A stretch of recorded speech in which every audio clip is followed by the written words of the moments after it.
后来台湾疫情解禁，全国的中等学校运动会嘛要伫7月18重新恢复举办。今年运动会主题曲是结合着屏东县的管教碧螺啊，来打造一首骄傲舞，真红哦！县长潘明安嘛聊落去，网络顶阁出现着各种创意的版本，啊，上介厉害的就是唱水公司推出的海底版的骄傲舞。这个唱水人员派着更悬，全副武装唱落海底，电舞步，安尼短短30秒的影片，众人娱乐。县长潘明安带头跳，小看对袂着，但是做活来咧。毋那是首长跳，校园内底无学生跳。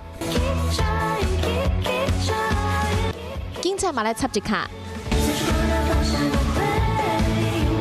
这是屏东县政府为着7月中要开始的全中运所打造的骄傲舞，网络顶悬做一版本的，甚至还佫有唱水公司规起来海底跳。唱水人员爱更烦，全副武装伫海底跳舞。虽然讲短短30秒，但是因用3天的时间，唔惊困难才完成的。